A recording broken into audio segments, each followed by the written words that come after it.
notre Sichot Haran. Allez, il n'y a pas de feu là, il n'y a pas de feu. Oh, c'est quoi ça? Tout le monde dort.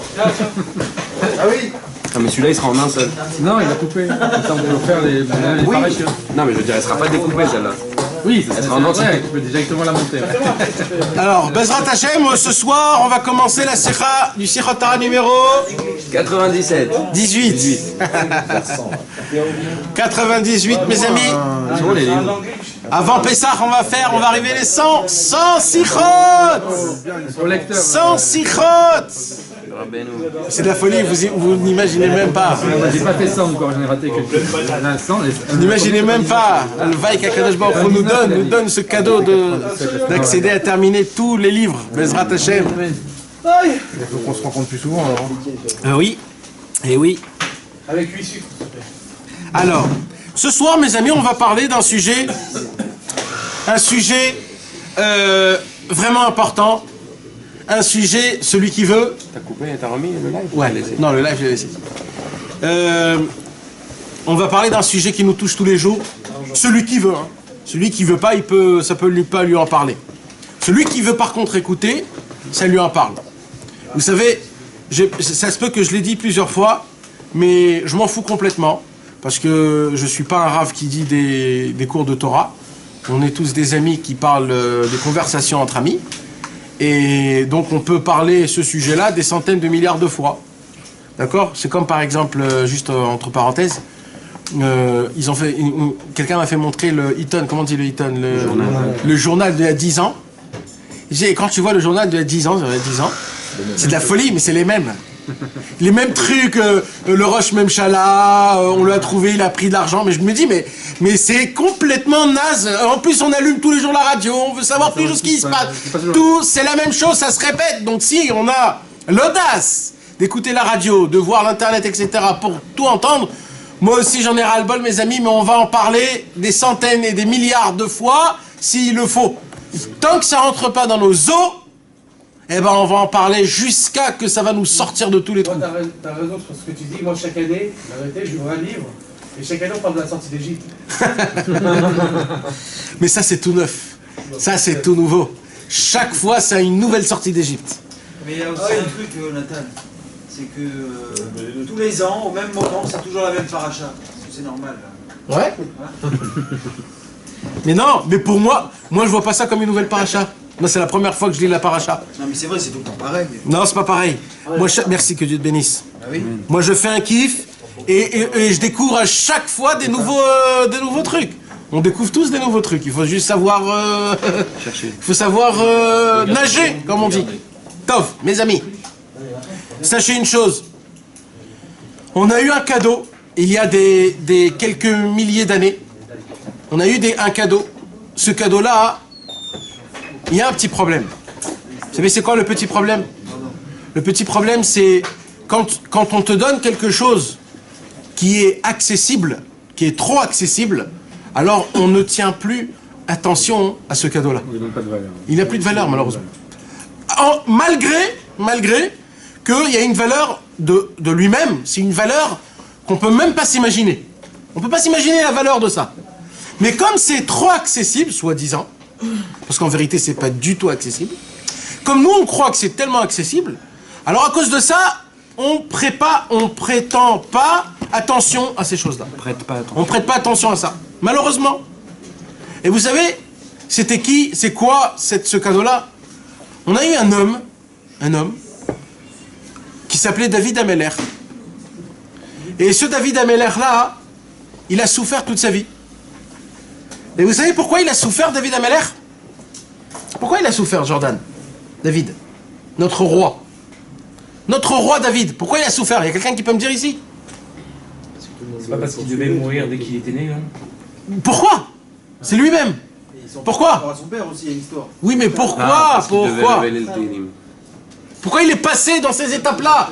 Celui qui sait ce qui s'est passé sur David, tu lis, tu as le Harsub quand tu lis sa vie. Depuis qu'il est né jusqu'au jour où il est mort, il a eu des galères, mais pas des petites. Pas de reconnaissance, il a été rejeté. Oui, mais la question c'est pourquoi? Comment ça se peut, quelque chose comme ça? Le roi David, notre premier roi, a été dénigré de tout. du peuple juif, de son fils, du roi d'avant, de tout. On est rentré en guerre contre lui, on le croyait comme un mamzer, il a été jeté, rejeté tout le temps. Même 300 ans après sa mort, il a mis 300 ans le Télim à être accepté. Ils n'ont pas tout de suite reconnu. Ah ouais? Ouais. Où t'as lu ça? C'est Ardufan nous a dit. Waouh! Le Télim c'était pas Pachout, ils l'ont pas attrapé. Ben je savais pas. Le Sefer Télim il n'a pas été tout de suite accepté. Alors, Bekitsour, qu'est-ce qui se passe? C'est quoi? Eh bien, je vais vous apprendre un nouveau chidouche, mes amis, ce soir. Vous savez pourquoi David Ameler a galéré? Il a galéré pour nous. Ça veut dire quoi qu'il a galéré pour nous? Parce que grâce à chaque galère qu'il a eue, lui, il a fait de chaque galère qu'il a eue un psaume. Akadosh Baruch Hu a fait faire passer David Ameler dans tous les endroits possibles qu'un juif peut passer dans sa vie, pendant des milliers d'années, pour qu'il fasse de ça une prière, pour que quand il y a un juif qui, Chas v'Shalom, il est en galère, il peut trouver sa galère dans les psaumes de Tehillim. Et ça, c'est que lui, pas nous. C'est que lui qui a eu cette force de prendre un problème, une galère, et de le rendre de cette galère-là un psaume, une louange envers Hachem. Et pire que ça, les psaumes de David Ameler, ce qui n'est pas dans les autres, a été dit par Roi HaKodesh. C'est-à-dire quoi par Roi HaKodesh? C'est quoi le Roi HaKodesh, mes amis? C'est-à-dire, c'est quoi le Roi HaKodesh? Qu'est-ce qui se passe dans le Roi HaKodesh? Il y a un ange qui vient lui parler. C'est pas un ange qui vient lui parler, c'est un souffle de Dieu que grâce au Roi HaKodesh, il peut voir le futur. Il voit le futur. Et il voit à des centaines et des centaines d'années. David Ameler, chaque parole qu'il a dit dans les psaumes, c'est des paroles qui sont passées, présent, futur en même instant. C'est-à-dire un homme, il peut voir sa vie passer, se dérouler. Dans chaque psaume qu'il a dit, tu peux te trouver là-bas. Maintenant, malheureusement, c'est pas un livre de romans qu'on va lire et qu'on va croire. Pour ça, il faut avoir un cœur. Pour lire les Tehillim, il faut avoir un cœur. Quand tu as un cœur, tu as envie de parler à Hachem, mais tu n'as pas trop les mots que tu as envie de parler à Hachem. Tu as envie, mais tu sais même pas quoi lui dire. Tu sais pas comment t'exprimer. Et des fois même, tu sais même pas comment demander. Qu'est-ce que demander? Des fois, on sait pas. Tu as un problème d'argent, alors tu sais pas si tu dis arrange-moi le problème, ou alors fais que de base, j'ai pas ce problème-là, ou alors que ce problème-là, il s'arrange. Il y a tellement de choses. Des fois, tu as une arsab. Des fois, tu te sens pas très bien. Tu sais pas si c'est à cause de ton travail, si c'est à cause de ta femme, si c'est à cause de rien. Donc tu sais pas t'exprimer, tu sais pas quoi dire à Hachem. Eh bien, David Ameler nous a fait un travail. David Ameler, il est passé par tous les endroits possibles qu'un juif il peut passer. Que même pas un juif. Je parle de tout le monde. David Ameler, il a eu toutes les possibilités de catégories de vie possibles. Et il a fait de chaque chose de sa vie une prière à Hachem. Et la beauté de ça, c'est que chaque mot qu'il a dit, c'était du Roi HaKodesh pour nous. Ça veut dire que nous tous, on peut se retrouver dans les psaumes des Tehillim. Il faut juste avoir un cœur pour essayer de se trouver dans les psaumes des Tehillim. Maintenant, sachez une chose, que ça, ce n'est pas dans un autre livre. C'est justement dans les psaumes des Tehillim que David Ameler, il a fait rentrer du Roi HaKodesh pour que ça nous parle à nous tous. Ça, c'est une chose. Deuxièmement, David Ameler a fait une promesse. David Ameler a fait une promesse. C'est quoi sa promesse? Tout homme qui lira les Tehillim, qui comprend pas, qui dit les mots bien, qui dit les mots pas très bien, on s'en fout. Mais l'essentiel, un homme, il ouvre le livre des Tehillim et il lit les psaumes. Il dit, David Ameler, la promesse c'est quoi? Je descends du monde le plus haut possible et je dis avec lui les mêmes psaumes. Ça veut dire c'est pas toi qui dis les psaumes, c'est David qui dit les psaumes. Vous imaginez? Il y a David Ameler, tu dis David, tu peux prier pour moi s'il te plaît? Dans le ciel on t'écoute plus que moi parce que moi on m'écoute plus.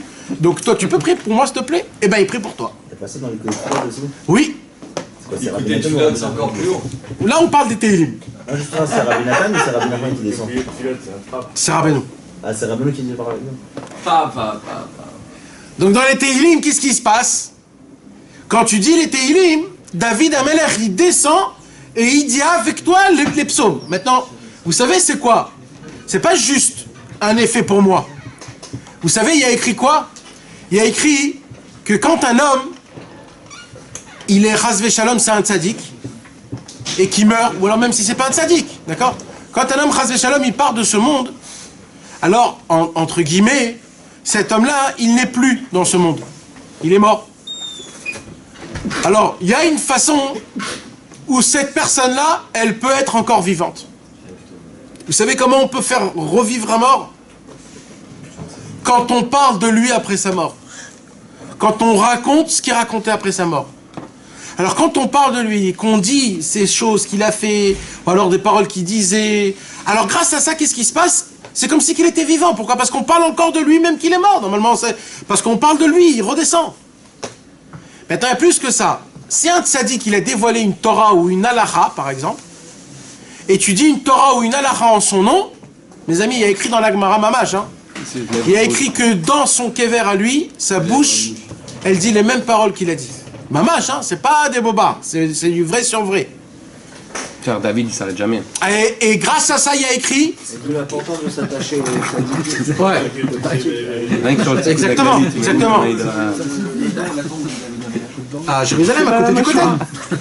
Les tombes de tous les rois d'Israël. Salomon, David, tous les rois sont tous enterrés dans un seul truc. C'était les tombeaux de rois d'Israël. La puissance. C'est puissant quand t'arrives. Tous les rois d'Israël. Alors maintenant, mes amis, il y a écrit comme ça. Quand un mort, on parle de lui, on parle d'un tzaddik, et qu'on lui fait faire bouger les lèvres, il est tellement content, ce tzaddik-là, qu'on le fait revivre. Il y a écrit que ce tzaddik-là, spirituellement, il va embrasser cet homme-là, par amour. Comme ça, il y a écrit. C'est le côté moral. Ouais. Vous imaginez que quand vous lisez les Tehillim, vous faites descendre David Ameller, sa neshama, vous faites revivre son corps dans la tombe. Et plus que ça, dès que tu fermes le livre des Tehillim, il vient t'embrasser. Pas. Alors quand tu fais Tikkun Aklali là-bas, c'est révolutionnaire. Et le Tikkun Aklali, c'est une révolution. Les paroles de Rabbeinu, c'est du livre. ouais, non mais, ouais, Alors, Tikkun Aklali, c'est il y a Rabbi Nachman et David Ameller qui viennent. ensemble, les deux. Mais quand même, il faut savoir, parce que ça aussi, tendance que je voudrais dire, c'est que des fois, on s'arrête au Tikkun Aklali. On fait que le Tikkun Aklali. Alors, Bevadaï que c'est très important le Tikkun Aklali. Et le Tikkun Aklali, c'est le concentré du Tehillim. C'est vrai. Mais il faut savoir qu'il y a des autres psaumes. Et il faut quand même les dire, les autres psaumes. Ils sont très importants. Alors, c'est vrai que le Tikkun Aklali, c'est le plus important. Mais il faut aussi, de temps en temps, lire des autres psaumes. En plus du Tikkun Aklali. Il y a le Tehillim, il est composé de plusieurs compositions. Il y a celui qui veut le lire en chaque semaine. Ça veut dire chaque semaine, il termine le Tehillim. Chaque jour. Il y a celui qui veut le faire en un mois. C'est très facile, c'est 5 psaumes par jour. 5 ben, 150. 150 fois 30. 5. C'est 5 Tehillim. Ouais, ça c'est quand c'est écrit, ouais. C'est fascicule. Il y avait un truc aussi que j'ai vu, c'est que par rapport à chaque psaume, eh ben, ça veut dire chaque chose. Oui, non, oui. Ça, mais ça c'est en plus, ça c'est rajouté, ça. C'est pas que c'est bidon, mais c'est rajouté. C'est ce qu'il a vécu à David Ameller, justement. Non, l'Avdavka. Genre sur plein de catégories. Il y a un livre qui s'appelle Shimush Tehillim, c'est un livre qu'un tzaddik il a écrit il y a très très longtemps, il y a au moins une 800aine d'années, un truc comme ça. Et lui, il a découvert la ségoula de chaque psaume. Quand t'as peur, tu dis ça. Quand tu veux. C'est vrai alors ou c'est. Non, alors ça c'est. Oui, c'est vrai. C'est vrai. Quand il y a marqué contre la peur. Oui, mais ça, je sais pas qu'est-ce qui vous dit ça. Parce que j'ai vu plein de gens qui disent plein de trucs sur plein de Tehillim. Donc je sais pas. Il y a un livre qui s'appelle Shimush Tehillim. Ce livre-là, c'est connu c'est bon. Ce livre-là, c'est bon. D'accord. Alors maintenant, je sais pas les autres d'où ça vient. Mais il faut pas regarder ça. Il faut pas regarder ça. Il faut regarder le psaume en lui-même. Si vous voulez, il y a même l'OS sur les Tehillim. Le même Loès sur les Teilim, il te raconte sur chaque psaume comment David Amelech il a dévoilé ce psaume. Dans quelle situation il était. Comment il a fait pour le dévoiler. Et il t'explique... Ouais, c'est le Midrash là-bas. Et il t'explique là-bas même ce que ça veut dire les psaumes. Et je peux vous dire, mes amis, moi j'ai fait ça il y a une époque. Je prenais un Teilim par semaine et je l'étudiais. Et je voyais comment ça a été dit quand, comment, etc., etc. Et je peux vous dire, quand vous lisez après ce psaume-là, c'est un autre monde complètement. Et là, vraiment, tu te vois dedans, vraiment, dans tous tes problèmes. Et ce qui est le plus beau de tout ça, c'est que ça se répète dans tous les autres psaumes. C'est ça la beauté. Et là, tu vois vraiment combien il y a de rois HaKodesh dessus. C'est ça la grandeur de Teilim. Maintenant, ça, mes amis, c'est ce que je vous ai expliqué au niveau d'un certain point. Maintenant, ce qu'il faut que vous sachiez plus que ça, c'est quoi? C'est qu'est-ce qu'il a les Teilim en plus haut niveau. Ça, c'est matériellement. Mais spirituellement, mes amis, Rabbi Nachman de Breslev, c'est le premier chapitre dans l'épanchement de l'âme. Pas l'épanchement, l'apaisement de l'âme. Vous vous rappelez, c'est quoi le premier chapitre de l'apaisement de l'âme? Non. Comment non? Comment on se rappelle pas? Entre parenthèses, là, j'ai une petite parenthèse, mes amis. Vous avez acheté des livres, vous les ouvrez? Les livres? Hein? Non, c'est une vraie question là. Le kit V, etc., que je vous ai dit que c'est très important. C'est dangereux même. Hein, mes amis? Pourquoi c'est dangereux? Bah parce que si tu ne les ouvres pas, c'est très dangereux. Je ne pas. Bah oui. Alors comment? Qu'est-ce qui se passe? Mes amis, il faut... C'est la puissance. Mes amis, il faut vous réveiller, les gars. C'est la puissance du monde. Mais qu'est-ce que vous croyez? Comment on se rapproche du tzaddik? Le réconfort de l'âme. On se rapproche du tzaddik, comment vous croyez? Qu'en ouvrant les livres. On peut pas. Si on n'ouvre pas les livres, on peut pas se rapprocher du tzaddik. On peut pas se rapprocher du tzaddik. La photo du tzaddik, il est dans les livres. Tu peux voir la face du tzaddik que par les livres. On est obligé de lire les livres, même si tu comprends pas. Ta neshama, elle comprend, mes amis. Je vous en supplie, renforcez-vous. Hein? Alors, qu'est-ce qu'il dit? Alors, je ferme la parenthèse. J'ai lu le premier livre quand même. Mes amis, dans le livre qui s'appelle Apaisement de l'âme, le premier chapitre, c'est Meshivat Nefesh. Réconfort de l'âme. Ah, le réconfort de l'âme. En fait, celui qu'il a trouvé. Non, pas Ishtar. Non. Pas juste après l'épanchement. Ça, c'est l'épanchement. Pas l'épanchement, le réconfort. Dans le réconfort de l'âme, il y a écrit, le premier chapitre, il y a écrit qu'un homme qui veut faire tchouva, il peut pas faire tchouva. Un homme qui veut faire tchouva ne peut pas faire tchouva si ce n'est qu'en passant par les psaumes de Teilim, de David Amelech.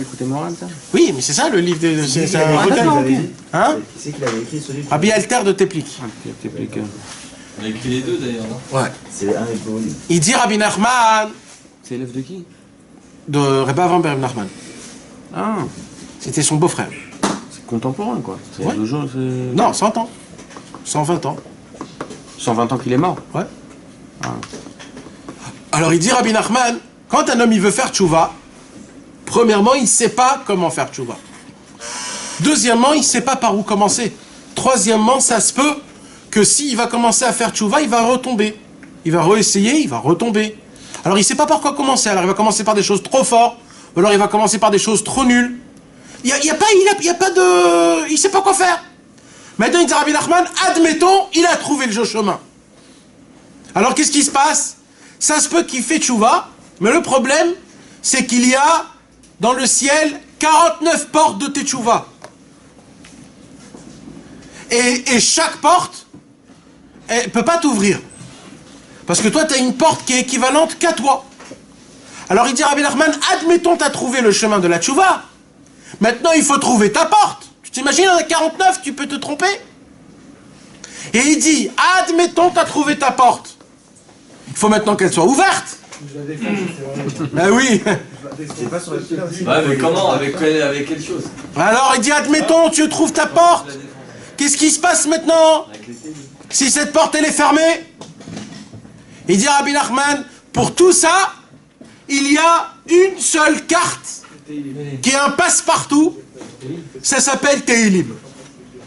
Il dit Rabbi Nachman, un homme qui lit les Teilim tous les jours, même si c'est un seul par jour. C'est juste de dire un peu de Teilim. Si un homme, il dit les Teilim, dans les Teilim, il va t'emmener dans le droit chemin de la Teshuvah. Il va t'emmener à ta porte à toi-même. Et il va faire que cette porte, elle soit ouverte. Et grâce à ça, un homme, il pourra faire Teshuvah. Mais dans tous les cas, toute personne qui fait la prière tous les matins, il fait des Teilim. Alors, on ne parle pas de ça. On parle vraiment d'ouvrir un livre de psaumes. Parce que les psaumes, c'est les mêmes. Nahon, mais quand même. Parce que le fait est de prendre un psaume, de cocher tous les jours, celui-là je l'ai fait hier, je vais le faire, demain je vais le faire, c'est ça, tu comprends? De lire les Teilim tous les jours, le Teilim, ce que tu peux. Teilim pour Teilim. Et Nathan, moi je me suis peut-être trompé, mais il n'y a pas aussi le chemin de la Tfila. C'est-à-dire Trouver la porte de la Tfila. Moi, chaque fois quand je fais des je parle de ça, je pense que je me suis trompé. J'ai la porte de la Tfila, là, le chemin de la Tfila. Ah non. Ça, c'est le... Peut-être tu t'es trompé. Non, c'est que dans la Tchouva, il y a ça. Parce que toi, tu t'es trompé dans la halacha. Dans la halacha, il y a écrit qu'une bête à Knesset, elle a besoin d'avoir 12 fenêtres. Pourquoi il faut avoir 12 fenêtres? Équivalent aux 12 tribus. Parce qu'il y a 12 portes de la prière, comme ça le Harizal il dévoile. Et il y a 12 nusraot, comme on dit, 12 formules. Chacun en équivalent. Maintenant, nous, qu'est-ce qu'on sait, nous, comment... Alors nous, on prie au début de la prière que Hachem fait que ma prière, elle va dans son chemin à elle. Mais ça, on parle pas de la Teshuvah, tu comprends? La Teshuvah, c'est une autre histoire. Si un repas pas 12, c'est pas grave. Hein? Si un repas pas 12, c'est pas grave. L'honora, c'est pas... Maintenant, pourquoi il y a 49 portes? Parce que les 49 portes, c'est les 49 lettres qu'il y a dans les 12 tribus. Quand vous prenez les mots Reuven, Shimon, Lévi, Yehuda, Issachar, Zevulun, Gad, Dan, Asher, Naphtali, Yosef, Binyamin, il y a 49 lettres. Donc, chaque personne, tous nos neshamot à nous, elle appartient à une des 49 portes. Des fois, il y a 2 portes qui nous appartiennent. Des fois, il y a 3 portes qui nous appartiennent. Mais des fois, il n'y en a qu'une qui nous appartient. Tu comprends? Donc nous, notre travail à nous, c'est d'arriver à notre porte. Et quand on arrive à cette porte-là, de l'ouvrir. Maintenant, tout ça, c'est des choses qui sont spirituelles, qu'on ne peut pas les comprendre. Mais ça veut dire quoi dans notre terme à nous aujourd'hui, Tarles? C'est quand tu essayes de faire tes chouvas et que tu n'arrives pas. Quand tu n'as même pas l'envie. Ou alors quand ça te parle même pas. On te parle de choses comme ça. Alors, c'est quoi tout ça? C'est à cause de quoi? C'est parce que c'est simple. Tu trouves pas ta porte elle est fermée, etc., etc., etc. Alors il dit Rabbi Nachman, moi je vais te faciliter tout. Je vais te demander qu'une seule chose. Pas plus que ça, rien d'autre. Rien d'autre. Tu veux faire tes chouvas? D'abord, ça commence comme ça. Mi sherotse la sot tes chouvas. D'abord, c'est mi sherotse. D'abord, il faut un minimum de volonté. Vouloir. Comme je vous ai dit, il faut qu'on se pose la question. Pourquoi tout ça? Tout ça. Pourquoi je me réveille tôt au travail? Je m'endors tard, je suis fatigué, j'ai pas la force de parler avec ma femme, j'ai pas la force de l'écouter, j'ai pas la force de m'amuser avec mes enfants, j'ai pas la force de rien, je m'énerve. Tout ça pour gagner des clopinettes, et aussi encore m'énerver, et ainsi de suite. Tout ça pourquoi? Pour faire grandir mes enfants ou pour les emmener où? Pour leur apprendre le même train de vie que moi? Est-ce que je veux vraiment que mes enfants ils vivent le même train de vie que moi? C'est pour ça que je suis venu dans ce monde-ci. C'est ça leur cadeau que je vais leur donner. C'est pas un cadeau, c'est une malédiction. C'est même interdit d'emmener des enfants de cette façon-là. Tu leur donnes une malédiction. Par contre, si tu leur dévoiles la raison de ce monde-ci, qu'est-ce qui peut atteindre dans ce monde-ci? La connexion avec leur créateur. Comment? En lui parlant. Tout simplement en lui parlant. En lui parlant. Qu'est-ce qui se passe quand tu parles? Qu'est-ce qui se passe quand tu parles, mes amis? On réalise des choses, rien que de prononcer. C'est pas juste qu'on réalise. Tu crées. Mais comment? Comment on se marie aujourd'hui? Comment? On fait connaissance. On fait connaissance avec une femme. Et qu'est-ce que tu fais? Tu parles. Tu parles? Tu la déballes. Maintenant, comment elle va te dire oui? Et comment elle va te dire oui, cette femme? Tu vas la convaincre. Parce qu'elle t'a connu par rapport à tes paroles. Tu as fait dévoiler ton pnimi, c'est-à-dire ton intériorité, tu l'as fait sortir par tes paroles. Nahon? Voilà. Oui, le comportement c'est plus après. Parce qu'on ne peut pas se voir, par exemple, prends les Haredim, qu'ils se voient qu'une seule fois. Alors, qu'est-ce qu'elle voit? Elle voit juste le dibour, tu comprends? Pareil, comment on se fait des amis? Comment on se fait des amis? Par la parole. Comment on crée un lien avec nos enfants? c'est pas que par les bisous et les câlins. C'est en parlant avec eux. Pire que ça. Tes enfants qui n'arrivent même pas à parler ta langue, quand tu te fais tu les comprends. Pourquoi? Par l'amour que tu as envers eux. Il dit Rabbi Nathan, Akadosh Baruch Hu, il est prêt à entendre même un enfant de 3 ans. Il dit Rabbi Nathan, c'est quoi un enfant de 3 ans? Un enfant de 3 ans, il parle pas encore comme il faut. Ça veut dire même si dans ta conversation avec Hachem, tu dis des bêtises, Dieu, il sait très bien ce que tu es en train de lui dire. Même si tu lui parles de foot à Hachem, il connaît tous tes problèmes en lui racontant le match de foot que tu as vu ce matin. Je vous ai dit déjà, mes amis, encore une fois, je vais répéter. Comment un psychologue arrive à connaître son patient, la folie de son patient? Comment? Puisque c'est un fou. Il n'y a pas de prise de sang qui dit combien. Il est fou, le mec. Il le fait chatter. Et il voit, par rapport à son délire, combien il est fou. Alors, ouais, mais c'est ça. Alors Hachem, nous on parle à Hachem. Dieu, Rabbeinu, il nous dit, juste parlez-lui. Juste parle-lui, parle de ça. On s'en fout de comment et pourquoi. On s'en fout. Hachem, il veut juste voir où tu en es. Qu'est-ce que tu vas lui demander? Comment tu vas le tchatcher, le formuler. Le but, c'est de le faire carrément tout au long de la journée. Non, Rabbeinu, il a dit 1 heure par jour. Non, mais après, même quand tu as fait le stade des 1 heure, non. final, c'est pas d'essayer d'intégrer toute ta vie. Non, il a limité parce qu'il sait qu'on pouvait pas faire toute la journée. Voilà, donc ça veut dire il y a un Inyan d'Afka pendant 1 heure. D'Afka pendant 1 heure, mais ça t'empêche pas dans la journée non, mais Nachon, tu peux. C'est pas que c'est interdit, mais c'est important. 1 heure de parler avec Hachem Mamash. Au-delà, chacun d'après ses kilim. Non, mais à la fin, t'en viens carrément à l'intégrer, genre limite lui parler dans chaque situation où tu te trouves. Mais le problème, c'est qu'après, qu'est-ce que tu vas lui dire?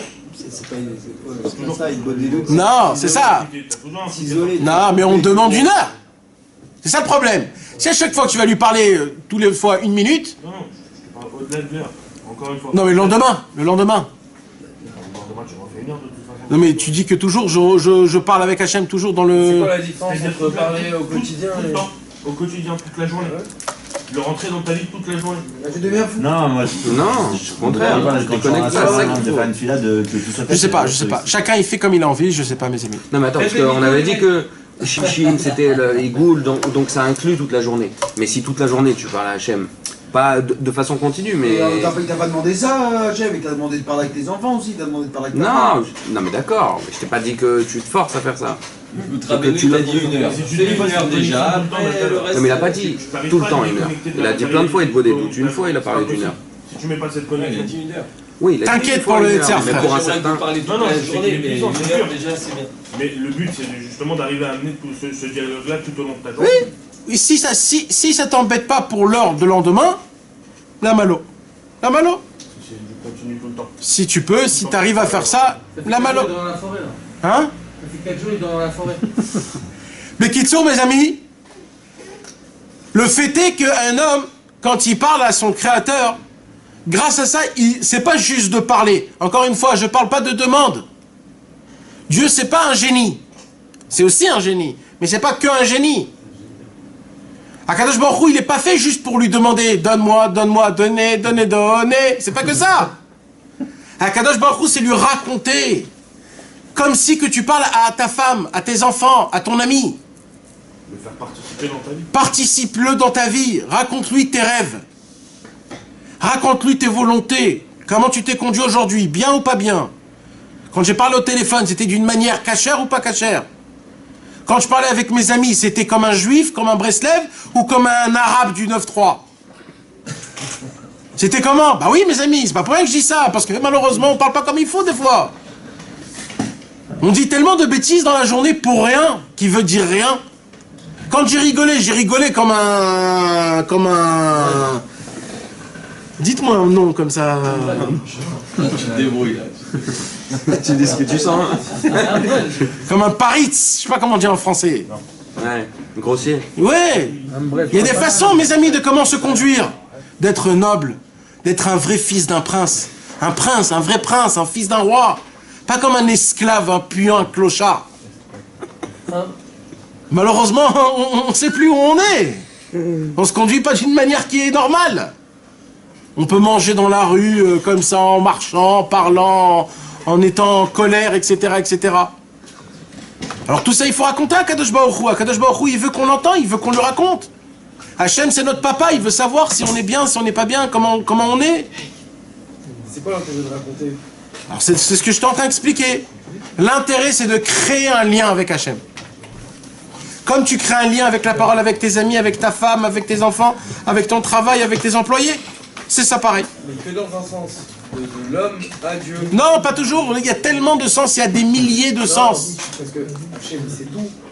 Ah, non. Il va y avoir un problème là. Ouais, ça ne rentre pas dans ça du tout. Parce que Akadosh Baruch Hu, je vous l'ai dit des centaines de fois, ta femme, elle sait que tu l'aimes. Mais elle veut te l'entendre tous les jours. Je t'aime, je t'aime, je t'aime. D'accord? Alors c'est comme ça. Hachem, il sait tout. Et alors qu'il sait tout? Il veut te l'entendre de ta bouche. Il veut voir comment tu lui réclames. Et oui, c'est là le travail. C'est pas que réclamer, c'est aussi comme tu as dit. Oui, c'est ça, c'est la même chose. Tu le racontes. Toi, tu dois te mettre dans ta tête comme si que lui, il sait rien. Akadosh Baruch Hu, il veut te l'entendre, il veut entendre de ta bouche comment tu interprètes ce qu'il a fait. Parce que tout ce que tu as vécu aujourd'hui, frère, c'est pas du tout ce que Dieu t'a donné comme dans ta vie. Tu veux que je te donne un petit exemple? Aujourd'hui, d'accord? 1 heure de ta journée, elle a été comment? Elle s'est passée dans le travail, ok? T'as travaillé. Tu crois que c'est Akadosh Baruch Hu qui t'a amené ce travail et qui t'a fait faire travailler? Akadosh Baruch Hu, il avait un autre plan complètement pour toi. Akadosh Baruch Hu, il voulait que tu le trouves dans toutes tes conversations, dans ton travail, dans ton bureau. Il avait déjà créé un film en entier. Et toi, t'es passé complètement à côté de la plaque.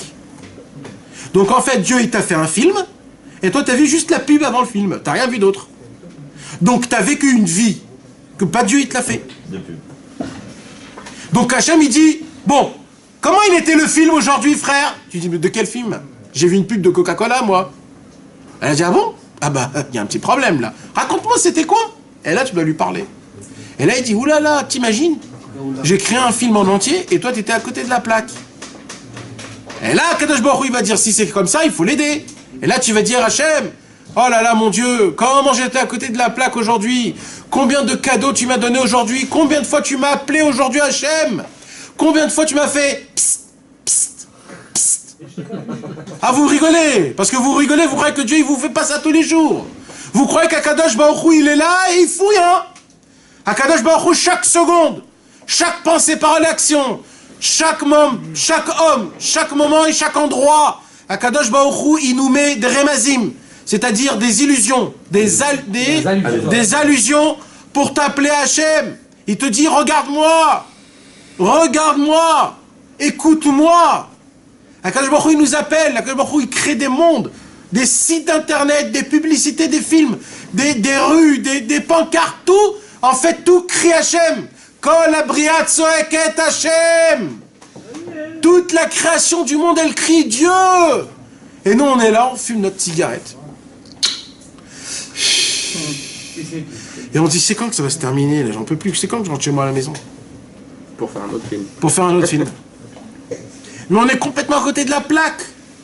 Je vous ai dit, on vient au Cinoche, le massar, il est là en face de moi, et là, je suis là, en train de manger des popcorn, je dis, mais c'est quand que ça commence le film? Et le film, il est déjà à la fin, là-bas. Et je dis, mais purée, j'ai payé, il n'y a pas de film. C'est comme ça que ça fonctionne, mes amis. On n'a pas les lunettes normales qu'il faut regarder le monde. Maintenant, je vous dis pas de baser le travail, parce que là, tout ce que je suis en train de vous dire, c'est Dafka dans le travail, Dafka. Mais juste sois attentif à ce qui se passe chez toi. David Ameller, c'était l'exemple à 1 milliard de % pour ça. David Ameller a découvert Akadosh Baruch Hu sur chaque épisode de sa vie, momentaire à seconde, il avait trouvé Hachem et il a fait de ça une louange énorme. C'est ça la beauté, la grandeur de David Ameller. C'est ce qu'on avait expliqué le cours dernier, mes amis, si vous vous rappelez. C'est la raison pour laquelle, quand on lit les Teilim, qu'est-ce qui se passe? J'ai la possibilité de découvrir Akadosh Baruch Hu dans mes problèmes. Et quand je découvre Akadosh Baruch Hu dans mes problèmes, Alors grâce à ça, j'ai la possibilité de pouvoir sortir de mes problèmes. Car tous mes problèmes à moi, c'est quoi? Attends, mais c'est pas que des problèmes, les Télim. Hein? C'est des misements, les Toda et tout. Ouais, la ronde. Même quand tu comprends pas là en fait. Il connaît. C'est ce que j'ai dit. Ouais, C'est ce que j'ai dit. je parle par rapport aux filotes quand tu comprends. Ouais. Tu crois bon, tu lis et tu comprends, donc tu peux te ressentir dans le problème. La ronde. Mais dans le télim, des fois tu comprends rien, tu lis des... En tout cas nous, je lis des mots, je sais que ça fait quelque chose, mais... Sache qu'il faut avoir beaucoup d'émouna, et là c'est ce qu'on va étudier dans la Sikha du Sikhotaran 98. Oh, on n'a pas commencé en plus la Non. semaine. Oh là là. C'est une nocturne. Rabbi Nachman, il va nous apprendre quelque chose de très fort. C'est un exemple parmi 1000 qu'il a mis, juste comme ça, parce qu'il faut en parler des exemples. Il a mis un exemple parmi 1000. C'est quoi le Inyan, par exemple, des Teilim, hein? Un exemple, juste un exemple. Et là-bas, je vais rapporter Bezrat Hashem le Chovot al-Vavot. C'est un grand tzaddik qui datait d'il y a 700 ans, Rabbeinu Bechaye. Et il a écrit un livre qui est exceptionnel. Chovot al-Vavot, les obligations du cœur. Bien sûr, juste le premier chapitre. Sinon, c'est un livre très important. Non, pas l'Utsato. L'Utsato, c'est Mesilat Yesharim. Non, pas le Ramchal. Rabbeinu Bechaye. C'est un autre. Et là-bas, il a écrit là-bas, il développe un petit peu ce que Rabbi Nachman il a dit. Et il développe quelque chose d'exceptionnel, on va le lire tout à l'heure. Donc là, Bezrat Hashem, Rabbeinu, il va nous parler donc de la force de c'est quoi les Teilim. De lire les Teilim, les psaumes, même si tu les comprends pas, même si tu te sens pas là-bas, malgré qu'il faut se sentir là-bas, eh ben, vous savez... Et tu peux les lire en français, les Teilim? Bien sûr. Tu peux tout faire. L'ami d'Amélia, il parlait pas français. Tu peux les faire. C'est certain que c'est mieux en hébreu, parce que c'est comme lui-même il a dit. Ouais, mais si quelqu'un il les connaît pas. Alors oui, alors lisez en français. Il y a la politique. Alors, en français. Non, mais c'est quoi? C'est mieux de lire en hébreu sans comprendre ou en français en comprenant? Sans comprendre, c'est mieux. En français, C'est la question. Faites ce que vous voulez, mes amis. Je sais pas. Faites ce que vous voulez. En français, c'est Faites ce que vous voulez. Tu peux faire les deux, quoi. en hébreu. Les paroles sont compliquées. Chacun fait comme Bechavod à voix haute, attenation. Ton cœur, les mots. Et là, tu fais parler Rabbeinu, là. Tu es Rabbi Nathan en même temps. Alors écoutez, mes amis. La récitation des psaumes est d'une grande valeur, comme si c'était le roi David qui les disait lui-même. Explique. Donc quand on lit les Télim, c'est tellement important. Pourquoi? Parce que c'est, comme tu l'as dit tout à l'heure, c'est comme c'était David Ameller lui-même qui avec toi. Pas comme s'il est dit. Non, c'est que c'est David Ameller, il le redit avec toi. Non. Non, il a pas dit ça. J'ai pas dit ça. Comme Il a dit c'est David Améler qui parle pour toi. Exactement. C'est pas important. Je dors pas, hein. Je vais fermer. Sache une chose. Je répète parce que je vais la faire à la Walt Disney ce soir. Oh oui. Quand tu dis les psaumes de David, il y a un code magique dans les mots. Un code, ben hein, je rigole pas. Qu'en disant les mots des Teilim, il y a un code magique qui fait que David, il descend avec toi, il les dit avec toi. C'est lui-même qui les dit, c'est pas toi. Tu entends une voix de toi, mais c'est pas toi qui les dit, c'est David qui les dit. Parce qu'encore une fois, les psaumes n'ont pas été dits à son époque. Les psaumes, c'est du roi HaKodesh. C'est quoi du roi HaKodesh? Passé, présent, futur. Donc à chaque fois que tu les redis, il est obligé de descendre et de le dire avec toi. Presque il attend qu'on n'arrête pas de dire des Teilim. Vous imaginez? Un jour, il y avait une histoire, mes amis, il y avait un juif qui était dans une ville. C'était un juif qui était très simple. Et ce juif-là qui était très simple, et lui, ce qu'il faisait, c'était tous les jours, il lisait que les Teilim. Toute la journée, il lisait que les Teilim. Et quand il lisait les Teilim, il les a lus, il lisait, etc. Un jour, il est mort, cet homme-là. Et quand il est mort, ce vieux-là, il est revenu en rêve au Rav de la communauté. Et il a dit, faites vos bagages et sortez vite de la ville. Il lui dit, pourquoi? Qu'est-ce qui se passe? Il lui dit, parce que toute la ville va être rasée par les Cosaques. Il lui dit, qu'est-ce qui se passe? Il lui dit, tant que j'étais dans la ville, Tant que je lisais les Teilim, c'était David Ameller lui-même qui gardait la ville.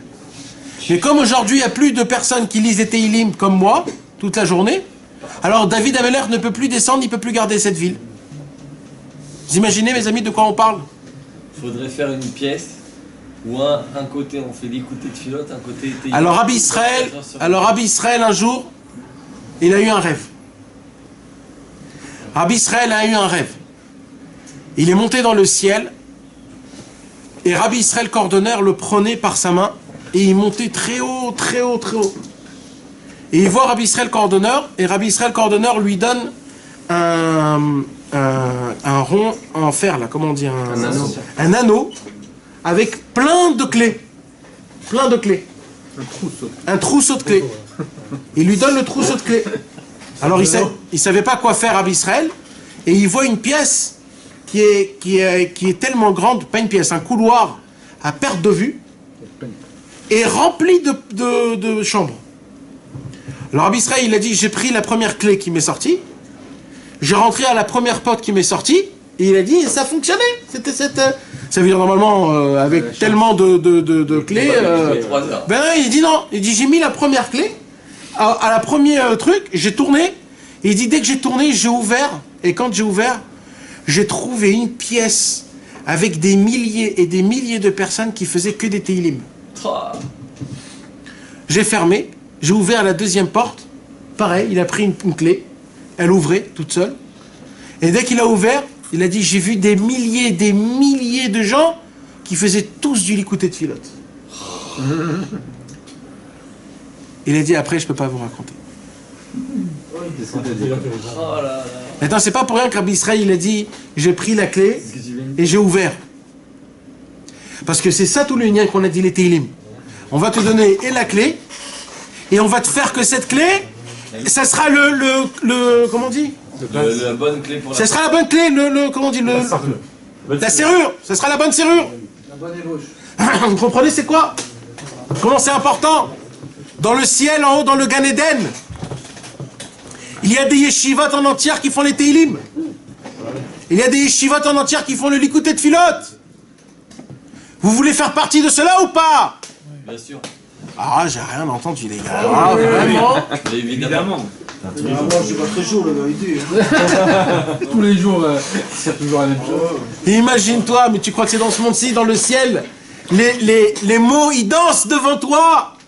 Ashrei ha'ish asher lo halach be'atzat reshaim, u'bederech hataim lo amad, u'bemoshav letzim lo yashav, ki im betorat Adonai chefzo, u'betorato yege yomam v'layla, ve'haya k'etz shatul al palgei mayim, asher piryo yiten beito, ve'aleu lo yibol, ve'chol asher yaseh, yatzliach. Les mots, ils bougent, ils dansent. C'est pas... c'est pas ça. C'est les mots, ils sont avec toi, ils sortent des livres. Dans le ciel, c'est ça. Un jour, j'ai entendu un papa qui dit à son fils, tu sais, si tu veux pas étudier dans ce monde-ci, t'as rien à faire, parce que même après 120 ans, on va continuer à étudier. Alors, c'est où tu te prends maintenant, ou alors tu vas toute ta vie, et même après la vie, ça va être... c'est le même truc. Donc commence à rentrer dans l'histoire. Si c'est pas maintenant, ça sera jamais. C'est un mérite de rentrer dans ces endroits-là. Ne croyez pas qu'il y a autre chose. C'est ça le top, c'est les Teilim. C'est le Likouté de Filote. C'est les mêmes choses. Hervé, il a dit combien il faut lire ou pas ça, il a dit il y a eu en une semaine. C'est ça la grandeur de Rabbeinu. Je vous ai dit, mes amis. Je sais pas si c'est à vous que je vous ai dit ça. C'est des concepts larges et après c'est nous qui... Rabbeinu, il nous donne pas l'ordre. Il donne la valise. C'est toi, mon ami. Rabbi Israël, il disait, des fois je lisais un psaume, des fois je faisais 10 fois par jour le Teilim, tous les Teilim. Ça dépend. Et des fois il faisait 17 heures d'écouter de Filote. Rabbi Israël, il disait, moi, j'ai combattu avec le Yetzer Hara Bechorma. Il disait, j'avais un seder tous les jours. Et il disait, mais il y avait des jours où j'avais pas envie de faire le seder. Alors je voyais c'est quoi ce que j'ai envie de plus de le faire. Il disait donc des fois il y avait des périodes que j'avais envie de faire du Likouté Moharan. Il disait Rabbi Israël, pendant des mois et des mois, je lisais que le Likouté Moharan toute la journée. Et il le lisait, il le terminait, reprenait, jusqu'à qu'il n'en pouvait plus. Après, il disait, bon, je peux faire mon céder? Oui, je peux faire mon céder. Après, il en avait marre. Il dit, bon, qu'est-ce que j'ai envie de faire? Télim? Allez, vas-y, Télim. Après que du écoutais de filote. Après que ça. Il jouait, ce qu'il pouvait faire, il faisait. Il se cassait pas s'il n'arrivait pas à faire son céder, il se cassait pas. Moi, je vais combattre, ce que je peux, je fais. Ce que j'ai envie, je fais. Il faut essayer de Betarboulot, ta selecha milchama. Comment on dit ça? Comment on dit tarboulot? Non, tarboulot, c'est la maline. Là, avec la maline, la malice. Avec la malice, tu dois faire la guerre contre les Tzerara. C'est le verset que je suis, moi, à la fin de chaque... Ah ouais? À la fin d'Amida. Ah, c'est ton nom? Moshe, ouais. Même Bien fait. D'accord, mes amis? Donc ça, c'est ça, le Inyan. Alors, je vais vous raconter encore une petite histoire. Allez. Un jour... Il y a des gros bonus ce soir. Hein. Ouais, c'est deux pour le pédale. On voit que tu reviens de loin, là. Un jour, Rabbi Nachman a raconté cette parabole. Un jour, il y avait un homme, où cet homme-là...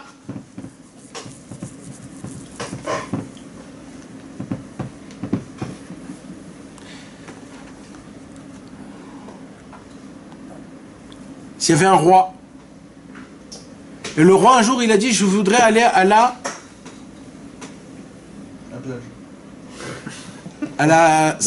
chasse. Chasser. Alors tout de suite ils ont préparé le roi, très beau, son arc, etc. etc. Et ils l'ont préparé. Et ils sont tous sortis, la grande cavalerie de la royale.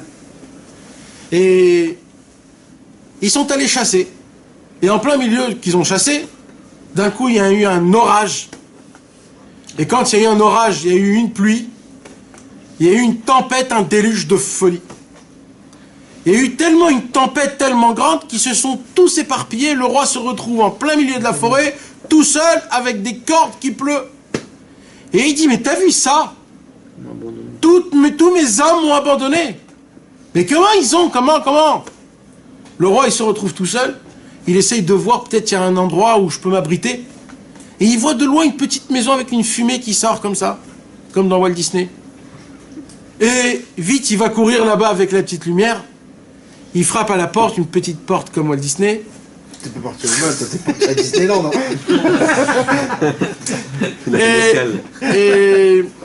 Et il ouvre la porte et il voit un homme rustre, un gros comme ça. Comme Shrek. Comme Shrek. C'est et il voit, non, pas comme Shrek. Et il voit un homme comme ça, rustre. Un paysan rempli de boue partout. Et il voit le roi, maintenant il sait pas ce que c'est le roi. Il voit un homme comme ça, habillé normal, qui est trempé. Il lui dit, oh, qu'est-ce que tu fous et tout. Il lui parle comme les paysans. Et il dit, viens, rentre. Et il frappe comme ça dans son dos. Et lui, il bouge comme ça, il n'est pas habitué. Et il lui dit, déshabille-toi vite. Enlève tous tes habits, t'es tout trempé, je vais te donner des habits. Il le déshabille. Il lui donne des habits de qui? De rustre, paysan. Mais le roi, il dit, j'avais tellement froid, j'étais tellement sale, que même ces habits de paysan horribles que jamais au monde je les aurais mis. Mais ce moment-là, j'avais tellement froid, j'étais tellement pas bien, que c'était le meilleur moment, c'était les meilleurs habits possibles au monde qu'on m'a mis. Et d'un coup, il a eu son ventre qui commençait à lui parler. Et le rustre, il lui dit, oh, t'as faim? Je vais te donner une bonne soupe. Et il lui donne une soupe, la Easter, de l'eau chaude, dans un ustensile en bois, avec les trucs en bois, tu sais, comme les Gaulois, là. Et on lui donne ça. Jamais au monde, il aurait pu manger dans un truc pareil, jamais. Mais parce qu'il était affamé, fatigué, assoiffé, il a dit, c'était pour moi le manger le plus bon, le plus beau, le plus délicieux. Et il disait, quand j'ai vu la couleur de la soupe, je dis, jamais je vais goûter, jamais, ça va être bon pour moi. Et il vient, il commence à mettre sa cuillère de bois avec le soupe comme ça dans sa bouche. Et il dit, j'ai senti tous les goûts possibles dans cette soupe. D'un coup, on entend des tapements. Pa, pa, pa, pa, pa. Puis il a dit, oh là là, il y a peut-être tes copains qui sont venus. Alors il vient, il ouvre, et il voit des mecs super beaux gosses, grands et tout, avec tous les sortes. Vous avez pas vu le roi? Il me dit, mais de quel roi tu parles? Il rentre, il voit le roi. Ah, là là. Vite, il attrape le rustre. Et le roi il dit, oh, qu'est-ce que vous foutez là? Et il lui dit, mais roi, regarde, il t'a habillé comme un paysan, regarde dans quoi tu manges, comment il te traite. Il dit, ah bon? Il dit, rentrez-vous tous ici et fermez-la tous. Ils sont tous rentrés, ils ont fermé la porte. Il dit, écoutez-moi bien tous. Tous là, vous vous êtes sauvés, vous avez sauvé votre peau. Il y en a un seul ici qui s'est occupé de moi, un seul. C'est ce rustre-là. Alors écoutez-moi bien maintenant. Je vais prendre sa calèche, son cheval, c'est lui qui va m'emmener dans mon royaume, c'est lui qui va m'enlever ses habits, et c'est lui qui va me couronner devant tout le royaume. Il dit Rabbi Nachman, depuis la destruction du temple, ça a été ça la tempête.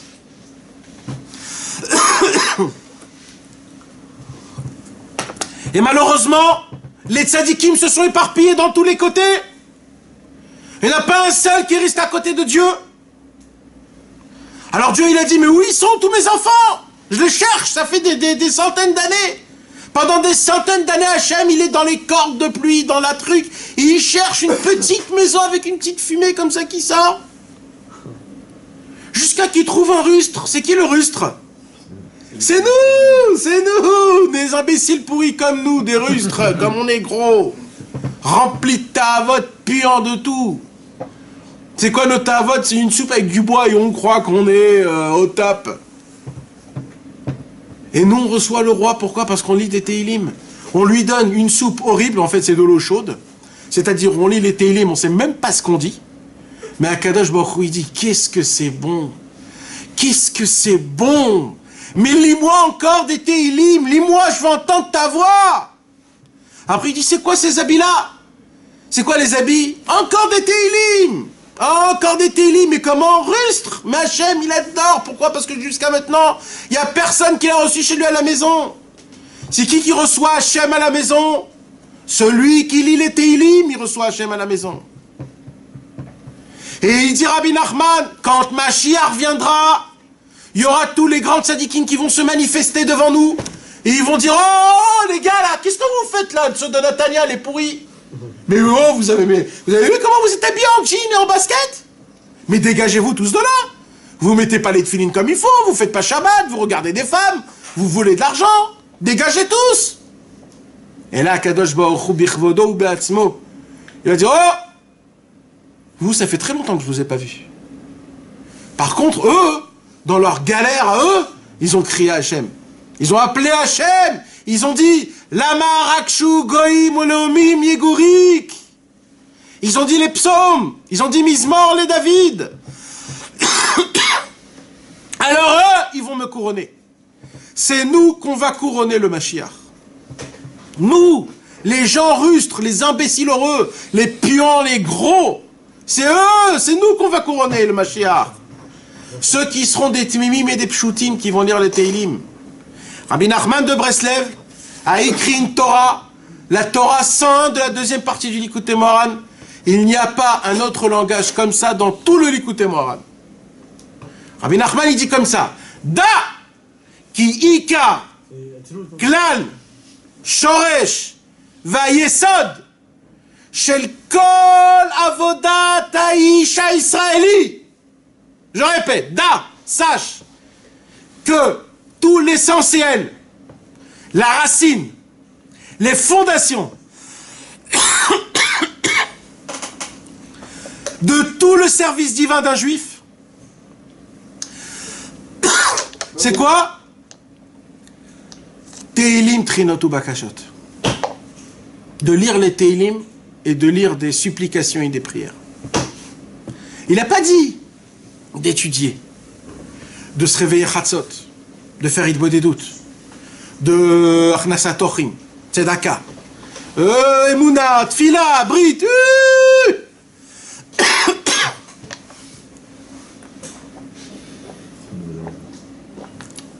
Il n'a dit qu'une seule chose. L'essentiel, la racine, la fondation de tout dans le monde, Téhilim et supplication. Ça veut dire Téhilim, l'écoute de filote. C'est ça que ça veut dire. Teilim l'écouter de filote. Rabbi Israël, il a dit une parole, cette parole, je peux vous dire, elle m'a donné de la force pendant des années, mes amis. Pendant des années, quand j'étais jeune, mais j'étais là où j'étais, et sans ces paroles-là, je ne pourrais pas tenir. Rabbi Israël, il a dit, Teilim, il a dit d'une façon, je ne sais pas si ça va faire ce même effet, parce que c'est moi un puant qui dit ces paroles-là, mais peut-être qu'avec les mots de Rabbi Israël, peut-être ça va vous faire quelque chose. Il a dit, Teilim, l'écouter de filote, Zéorega Yetzerara. Ça tue le Yetzerara. Carrément, c'est des couteaux, c'est deux couteaux que tu as, et tu le plantes des deux côtés. Tu le déchires. Mais oui. Ça se peut pas qu'un homme, quand il fait Teilim et l'écouter de filote, il peut fauter après. Ça n'existe pas. Je connais pas un homme comme ça qui a fauté après. Peut-être 1 heure après, 2 heures après. Mais tant qu'il est dans le Inyan du Teilim et de l'écouter de filote, tu peux pas fauter, frère. Tu peux pas fauter. Teilim et l'écouter de filote. Quand je dis l'écouter de filote, c'est d'essayer de mettre un peu plus. Pas d'être yotzei des chova de 5 minutes par jour. Mettez le paquet, mes amis. L'écouter de filote, chaque mot, c'est pas du olam haba. On s'en fout du olam haba. Et le Inyan, pareil, c'est en hébreu ou en français? L'écouter de filote, non, je sais que chacun son truc, mais comme l'a dit de des doutes, le Inyan, c'est en langue maternelle pour le kiffer. Alors, est-ce que pareil, l'écouter de filote, comme on le kiffe en français? C'est une ligne, c'est une discussion en français. Je les comprends. Faites ce que vous avez envie. Ah, ben c'est pas. Faites un jour comme ça, un jour comme ça. Faut pas rater. Fais les deux. Sinon, ça touche pas à ce que tu vas dire. Ah mais si tu lis jamais en hébreu en même temps, tu... Non mais frérot, l'écouter de filote, c'est très accessible, c'est pas comme le Teilim. C'est un vocabulaire simple. Le Teilim, c'est de la poésie, littérature. Moi, ça prend des... Ça parle tout en français. Non, moi ça me parle beaucoup moins en français. Ouais, chacun son Inyan, chacun son Inyan. Chacun son Inyan. Maintenant, on n'est pas... Chacun il fait comme il a envie, mes amis. Chacun il fait comme il a envie. Il a de le faire déjà. Hein? Ouais, Ikar la sot. Il faut pas baisser les bras. Il faut pas se laisser avoir. Al titnu leolam leatot otrem ki haolam hazeh matotanu legamre. Ne laissez pas le monde vous rouler, car le monde c'est une roulade. Comment on dit? C'est bien. Une arnaque. J'arrive plus, vas-y. Alors, la récitation des psaumes est d'une grande valeur, comme si c'était le roi David qui les disait lui-même. Car le roi David était sous l'inspiration divine quand il a dit les psaumes. Alors, c'est ça le Inyan. C'est puisque les Teilim, puisque quand David Amelech, il était sous l'inspiration divine, alors c'était pas juste une prière. On aurait pu appeler le Teilim Tfilat. Nahon, pourquoi on a appelé Teilim? Parce que vous savez, Teilot, Tehila et Tefila, c'est la même chose. C'est juste un He et un P qui changent. Mais Tehila ou Tefila, c'est la même chose. Pourquoi on a appelé... Normalement, on devrait appeler ça Tefilot. Pourquoi on a appelé ça Teilim? Parce que dans les mots Teilim, c'est plus haut que la Tefila. C'est les Tfilim? Non. C'est plus haut que la Tefila. Les Teilim. Pourquoi? Parce que les Teilim, c'est une prière qui est passé, présent, futur au même moment tout le temps. À chaque fois que tu les dis, puisqu'il n'y a pas de temps, hein, alors c'est comme si tu te remets, c'est comme si tu fais retour retour au passé, pas retour vers le futur, retour vers le passé. Alors, et tu reviens à la même époque, au même endroit, là où David Amelech il a dit le psaume. T'imagines juste comment c'est énorme. Le moment là où David Amelech il a dit le psaume, tu reviens dans ce moment-là et tu le dis en même temps que lui. C'est énorme. Bechabod. C'est pour ça qu'il faut les comprendre. Non. Car le roi David était sous l'inspiration divine quand il a dit les psaumes. Aussi, cette inspiration divine se trouve à l'intérieur des mots. Voilà. Si bien que l'on prononce les versets des psaumes, on réanime par le souffle de notre bouche l'inspiration divine. Ah.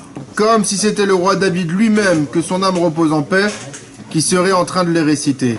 Tu t'imagines de ça? Moi, je crois pas qu'on a la Emouna de ça. Revive le roi. On n'a pas la Emouna. Si on aurait vraiment la Emouna, on l'aurait fait tout de suite, tout le temps. On ne serait arrêté jamais de lire les Teilim. Pourquoi on dit que c'est pas bien de lire la nuit? Non. Vous avez pas dit que Rabbeinu il avait rappelé que la nuit on pouvait? Moi, je l'ai pas la Torah, je l'ai lu à la Je l'ai pas dit, je sais plus une fois à la télé, je crois que Rabbeinu avait rappelé qu'on pouvait lire les vieilles maintenant la nuit ou le Tikkun HaKlali, je sais plus. Ah ouais, c'est bon. Ouais. Télim, c'était la Ibodé. Tous les Télim. David. Donc notre Ibodé. On réanime. C'est-à-dire qu'on réanime l'inspiration. Pourquoi? T'as un Roi HaKodesh, toi? C'était sa Ibodé nous. Ouais, mais non, nous, véritablement, on ne sait pas faire Hitbodé doute, véritablement. Nous, on se plante dans notre Hitbodé doute. Notre Hitbodé doute, c'est pas mamage du roi HaKodesh. On glande, des fois on dit des bêtises, des fois on a des mauvaises pensées. Il y a un milliard de choses. Si on saurait faire vraiment Hitbodé doute, alors on devrait faire Hitbodé doute toute la journée. Dans la Gemara, il y a écrit. Ça, c'est écrit où? Dans l'épanchement de l'âme. Vous vous rappelez, c'est écrit dans l'épanchement de l'âme? Amarav. Ou levaï chez Adam itpalel kol hayom kulo. Rav, il a dit alvaï. Comment on dit alvaï? Amen. Espérons qu'un homme y prie toute la journée. Pourquoi il a dit espérons? Parce qu'on ne peut pas faire ça. Il dit Rabbi Nachman, celui qui prie toute la journée, il peut tomber dans la tristesse. Ouais. Il peut tomber dans la tristesse. Parce qu'il est toujours en mode demander, ça me manque, j'ai pas ce qu'il faut. Il est toujours en mode... Alors il dit Rabbeinu, pour pouvoir faire une bonne heure de Hitbodé doute, il faut être 23 heures sur 24 Bessimcha. Si tu es 23 heures sur 24 Bessimcha, tu verras comment pendant cette heure-là, tu vas déchirer le ciel. C'est une ségoula, il dit Rabbeinu. Un dépend de l'autre. Si tu fais une bonne heure de Hitbodé doute, c'est une ségoula pour avoir 23 heures de la journée de la Simcha. Alors tu dis que si on n'arrive pas à faire de doute, c'est qu'on n'est pas assez Simcha dans la journée. Nachon. Donc on doit commencer par la Hitbodé. Ouais, ou ça, ce que tu as envie, ça va dans les deux sens. Tu comprends, ça va dans les deux sens. On peut, c'est plus facile de commencer par Hitbodé doute. Celui qui arrive à s'efforcer pendant une heure de parler avec Hachem, pas que faire des demandes, de faire des remerciements, de louer, de le remercier, etc., etc. Grâce à ça, après, il va voir que sa journée, elle passe impeccable. Mais Simcha Rabba. Alors maintenant, Rabbi Nachman, il va nous donner, comme je vous ai dit, un exemple parmi des milliers, que la force du Tikkun HaKlali, comment ça fonctionne. Du Teilim. Pardon. C'est-à-dire quoi, réanimer le roi HaKodesh? T'es sorti de ta bouche. Ça veut dire quoi, réanimer le roi HaKodesh? Je sais pas pourquoi il fait ça. Parce qu'il est mort, David Ameler Kaviachol. Nachon, il est mort. C'est quoi qui le fait faire revivre? Quand tu lis le Télim, le lire les Teilim, tu fais revivre. Ça veut dire quoi, de réanimer le roi HaKodesh? Le roi HaKodesh de David Ameler qu'il a mis dans les paroles de Teilim. C'est comme une formule de code. Tu comprends? Au moment où tu dis cette formule de Teilim, Mizmor, le David, Adonai, Roï, le Hersar, ces mots-là, tu réanimes le roi HaKodesh qu'il avait dit à l'époque. Et il revient dès maintenant. Et celui qui lit le Zohar, par exemple, c'est la même incidence ou... Non. C'est juste Teilim. Teilim, c'est Tikkun HaKlali, et Yud Mizmor. Il y a Rabbeinu qui rajoute sa touche, donc tu le ramènes aussi. Hein? Tikkun HaKlali, il y a Rabbeinu qui rajoute une couche supplémentaire en termes de David. Donc tu rajoutes aussi. Oui. C'est mieux Tikkun HaKlali. Non, on ne dit pas c'est mieux. Non, mais ça veut dire il faut d'abord faire Tikkun HaKlali, après reste. Oui. Il y a mieux encore. Priorité. Oui. Mais, mes amis, je vais vous raconter une parabole. Un jour, il y avait un homme. Ce soir, c'est les histoires, ce soir. Ouais. Ah là là. Le Zohar HaKadosh, dans le Tikkuné Zohar, il raconte une histoire. Toutes les semaines. Le Zohar HaKadosh, il raconte une parabole en disant... Un jour, il y avait un homme qui était pauvre. Et cet homme-là, il mangeait des grains de chita, comme on dit. Blé. Il mangeait des grains de blé, le pauvre. C'est ça qu'il mangeait. Toute la journée, il mangeait des grains de blé, il les mettait dans l'eau, il gonflait un petit peu, et il les mangeait. C'est ce qu'il mangeait. Tov, toute sa vie, il a mangé ça. Un jour, on l'emmène dans la grande ville. Écoutez, mes amis, c'est très très important, cette histoire. Et il va dans la grande ville. Et quand il va dans la grande ville, on lui donne du pain, pour la première fois de sa vie. Il mange un pain, et il dit, ouh là là, c'est quoi ce truc-là? On lui dit, c'est quelque chose d'exceptionnel. Il dit, mais j'ai jamais mangé ça. Après, on lui donne des crêpes. Il mange des crêpes. Il dit, c'est quoi ce truc-là? Comment c'est bon? Après, on lui donne des gâteaux. Il dit, mais attendez, mais comment? De quoi vous faites tout ça? Comment? Il dit, oh, bah, avec du blé. Il dit, mais moi je mange du blé, ça fait 50 ans que je mange du blé. Donc en fait, j'ai goûté tout ça. Mais en fait, j'ai pas goûté tout ça. Mais j'ai goûté tout ça. Alors il dit, le Zohar, c'est comme ça. Le Tikkun HaKlali, c'est la graine de blé. Avec la graine de blé, tu peux tout faire. Mais il faut de temps en temps lire aussi les Teilim. Parce qu'il faut, le Teilim, c'est quoi? C'est le goûter, ce qu'on peut faire avec le blé. Quand tu prends le blé, tu l'écrases, tu le mets jusqu'à qu'il devienne de la farine, tu lui mets un peu d'eau, il fermente, tu mets un peu de sucre. Pourtant c'est l'inverse. Il y avait d'abord les Teilim, mais après le Tikkun. Oui, mais on s'en fout du temps. Ça veut dire... avec les Teilim qu'on a fait le Tikkun HaKlali. Mais c'est quoi le travail qu'il a fait Rabbeinu? C'est le concentré du Tikkun HaKlali. T'as compris? C'est-à-dire il a essayé de prendre... Il a sorti du Teilim, oui. Alors, non. Il a pris la composition... Ne regardez pas le temps. Le temps, il n'existe pas. Il est monté dans le ciel, là où David Amelech lui-même a pris les Teilim. Il a vu de quoi c'est fait. Et là-bas, il a vu c'était quoi les choses. Il a vu les 10 mélodies que par rapport à ça il a fait les Teilim. Et il a fait sortir. Donc le consistant c'est quoi? La racine c'est quoi? C'est le Tikkun HaKlali. Tu comprends? Après il a fait de ça des Teilim. Et des Teilim il y a eu des Tefilot. Et il y a eu la prière. Tout ça c'est des sortes. Donc un homme il peut pas se gaver toute la journée de graines. Parce que c'est pas, il a pas goût à ça. Alors il faut lui faire des gâteaux, il faut lui faire des plats avec du pain, des quiches, des pâtes, etc., etc. Mais la base, la racine de tout ça, c'est quoi? C'est ça. Donc on ne peut pas rester toujours là-bas. Parce que jusqu'à que ça devient très dur. Donc il faut des fois diluer, comme on dit.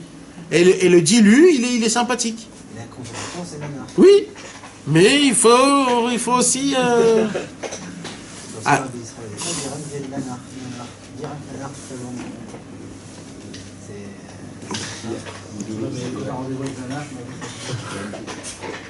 Alors écoutez maintenant, mes amis, le chidouche que Rabbeinu il nous donne, encore une fois, c'est un exemple parmi des milliers qu'il nous a donné comme exemple des Teilim. Bechavod. Cela contribuera grandement à la guérison du malade. Ah! De mettre sa confiance en Dieu et de croire fermement que grâce à la récitation des Teilim, Dieu va le sauver. Arrête-toi, explique-moi. Ou quelqu'un veut m'expliquer là? Le malade, les Teilim, s'il y croit au Teilim, Hachem va lui envoyer la réfoua. Non, c'est pas ça qui est écrit. Le malade, s'il est attaché à Hachem, alors celui qui lit les Teilim pour le malade, c'est ça qu'il dit, non? Non. Non, en fait, il peut guérir. Là, Rabbeinu, il dit un chidouche. Il parle là, mais guérir un malade. Que grâce à la contribution de nos Teilim, des malades peuvent guérir. La émouna de ce qui... Là, on amène l'abondance de la guérison dans le monde. La récitation des psaumes a le pouvoir de guérir un malade qui s'appuie sur Dieu, béni soit-il. Qui s'appuie sur la émouna. Cela contribuera grandement à la guérison du malade. De mettre sa confiance en Dieu. Pourquoi, quand un homme est malade, on lit pour lui les Teilim? Hein? Pour que David Amelech, il est... Non! Vous croyez que quand nous on lit des Teilim, c'est ça qui va faire guérir le malade? Les Teilim lui-même va faire guérir les malades. C'est dire qu'on remet tout à toi, Hachem. Non! C'est un chidouche que Rabbeinu nous donne. C'est quoi la raison pour laquelle il faut lire des Teilim pour un malade? C'est quoi la raison? Pour qu'on souhaite que le malade, il ait confiance en Dieu? Oui! Il faut Parce que celui qui lit les Teilim pour le malade, c'est pas pour qu'il soit guérir. C'est pour que le malade, il ait confiance à Hachem, que Hachem va le guérir, pas le docteur. Parce que toute la maladie est venue à cause de quoi? Un manque, non. Un manque de confiance et d'émouna. Et à cause qu'il y a eu un manque de confiance et d'émouna, il a eu la maladie. Alors, qu'est-ce qu'il fait? Nous, qu'est-ce qu'on doit faire? On doit réparer ça. Comment on répare ça? On va lire des Teilim pour le malade, pour que le malade, il a plus de Emouna et de Bitachon. Comme refait Cholé Amo Israël, est-ce que c'est pour... c'est dans le même sens. Est-ce que c'est mais là, on parle des Teilim physique ou c'est aussi pour la Emouna quand on... Pareil, c'est pour ça Emouna. D'accord. C'est ça le chidouche de Rabbeinu. Et le monde se trompe. T'as vu comment Rabbeinu il reprend tout? Et comment il t'explique tout? comment il te dit, il t'apprend comment revivre, comment refaire, comment tout. C'est pour ça qu'une personne qui est sauvée d'une maladie, quoi, elle est heureux après. Hein? Il y a des chaînes de Teilim qui ont été écrites, dites pour la personne, etc. Quand elle sort de la maladie, qu'elle est sauvée de la maladie, la personne elle est heureuse. Elle peut faire tchouva, non? Mais là, c'est le malade lui-même qui doit gérer Teilim, d'après ce qu'il dit. Alors non, d'après ce qu'il dit, c'est comme ça. Les refouat acholé, vehu misugal meod, les refouat acholé, liot lo bitachon rak ala shamit barach. C'est-à-dire le fait chez Aliédé Amirat Taïlim, Yoshio Hashem. Lav Dafka, le cholé lui-même. Même moi que je lis pour un cholé. Ça se peut aussi moi-même. Je peux aussi moi-même le faire. Si on lit pour un cholé, on va redonner la confiance. Exact, exact. De s'attacher à Dieu. Sans être en sa présence. Ouais, ouais. Alors que les gens, ils croient que quand ils lisent les Teilim, ils vont guérir le malade. Nachon. Le monde en entier, ils croient comme ça. Rabbeinu, il a tout changé. C'est la même chose. C'est pas le oui, mais c'est... Tu lui donnes confiance, c'est ça. Il y a une oui, mais ça n'a pas la même impact. Ça, c'est d'un niveau. D'accord. Mais c'est les guéris. C'est pareil, parce que tu dis pas... Tu rentres dans la Mouna du mec, là. Oui. Non, c'est Dafka, très bien. Il y avait un Breslev qui disait pas quand il était baril. Parce qu'il voulait qu'on continue à prier pour lui. En fait, ça, c'est un secret de la tfila, Nathan. Attends. Ouais. Ça veut dire... On parle de foi là, ça veut dire qu'il n'a pas encore la Emouna. Ouais, ses parents. Ses parents. Tu sais qui est-ce qui prend pour les enfants, Chasvé Shalom? Les parents? Les parents. Et pareil pour l'inverse. Quand les parents se conduisent pas comme il faut, c'est les enfants qui prennent. Chasvé Shalom, que Dieu nous en préserve. Qu'est-ce que tu crois? On est liés. Donc c'est comme ça. Donc Chasvé Shalom, quand un enfant il souffre, eh ben les parents ils doivent faire tchouva. C'est tout. C'est comme ça. Quand on demande à quelqu'un de prier pour toi, prie pour moi, prie pour que pour que je me rattache à Hachem. Que Marie-Mona revienne. T'imagines comment c'est beau, comment Rabbeinu il nous... Nathan, alors ça c'est un secret de la tfila en fait. Ouais. Parce que quand tu fais des tfilotes, tu vas prier pour que ces gens-là pour qui tu pries, ils retrouvent la Emouna. Nahon. Et c'est ça, Emouna, Banim. C'est pour ça que la tfila est le pluriel, non? Hein? C'est pour ça que la tfila est le pluriel. Aussi. C'est pas beau ou pas? Aïe! Quoi? C'est la puissance atomique. Ça c'est un secret de la vie, c'est la rose. Et Rabbeinu, écoutez bien ce que Rabbeinu continue à dire. Encore? Ouais. Chouada. Continue. La confiance en Dieu est comparable à un bâton de vieillesse. Arrête-toi! Ça suffit! On peut rentrer à la maison! Répète! La confiance en Dieu est comparable à un bâton de vieillesse. À une canne. À une canne, quoi. Oh, un vieux, il peut pas marcher. Comment il peut marcher? Il se repose sur la canne. Avec sa canne? Celui qui a la confiance en Dieu, c'est comme si qu'il a sa canne. Le bien, c'est que du bien pour lui. Donc il fait ressortir le bien qu'il a eu. Il trouve Hachem dans ses problèmes. Et dans le bien. C'est ça le bien. Quand c'est mal, c'est quand ça pas Hachem. Quand tu trouves Hachem, c'est que du bien. Il y a plusieurs On moments. doit dire avant, Nathan, c'est comme si David Avéner avait lu. Et à la fin, c'est quoi le petit passage? Miten, Mitzion, Yeshuat Israël fait que tout. Ah ouais, j'ai une question pour ça. Miten. Hein? Ah ouais? Ah, Michael, Miten, Mitzion, Yeshuat Israël, Beshuva Adonai, et Shevutamo, Yagel, Yaakov, Yismach Israël, Utshuat Tzadikim Adonai, Maouzam, Betzara, Vayazrem Adonai, Vayefaltem, Yefaltem, Reshaim, Beyoshihem.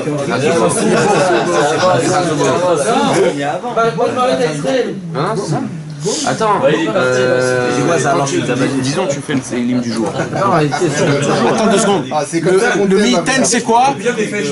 2 secondes. Le Miten, c'est quoi? C'est que tous les tzadikim auparavant, qu'ils ont tous lu les Teilim, qu'eux aussi ils viennent dans ma prière et que ça soit exaucé comme eux ça a été exaucé.